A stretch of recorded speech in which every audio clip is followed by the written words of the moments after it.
సోదరులకు నమస్కారం అండి. నా పేరు రంగస్వామి. నేను Melina seeds area sales manager Kurnool. ప్రస్తుతం మనం సింధనూరు గ్రామంలో ఉన్నాము. ఆ గ్రామంలో మెలీనా కంపెనీది నూతన వెరైటీ శాంపిల్ గా ఇచ్చినాము. ఆ వెరైటీ ఎలా ఉంది ఏంటి మన దగ్గర రైతు ఉన్నారు, రైతు మాటల్లో అడిగి తెలుసుకుందాం. అన్న నమస్కారం. అన్న నమస్తే. మీ పేరన్నా? కురవ తిమ్మప్ప. ఏ ఊరన్నా? సింధనూరు. ఈ మండలం అన్న?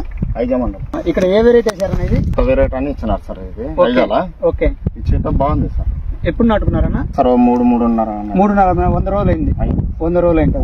నాటిన తర్వాత మొక్క గ్రోతింగ్ ఎలా ఉందన్న? నాటిన తర్వాత నెంబర్ 1 అప్పటి నుంచి చిన్నప్పటి నుంచి ఏం బాగుంది. బాగా వచ్చింది. ఎన్ని రోజులు పూత సెట్ అయిందన్న? 40 రోజుల నుంచి. 40 రోజుల నుంచి స్టార్ట్ అయింది. ఎన్ని ఎకరాలు పెట్టారు మొత్తం ఓవరాల్ మిరప? 6 ఎకరాలు సార్. 3 ఎకరాలు బ్యాగ్ పెట్టిన. ఓకే. అది 2 ఎకరాలు అది పెట్టిన. వేరే కంపెనీ. ఇది ఎంత డెమో ఇచ్చిండ్రు సార్. ఇది పెట్టుకో సైడ్ కానీ. ఓకే. బాగుంది. చేసుకున్నందుకైతే నెంబర్ 1 సంతోషంగా ఉంది. కాయలు ఉన్నాయి బాగా. ఆకు తక్కువ. కాయ చిక్కటి కాపు. దగ్గర చూడండి సార్ మీరే గమనించండి రైతు సోదరులారా. ఇక్కడ కాయ చిక్కటి కాపు, తెగులు కూడా చాలా తక్కువ.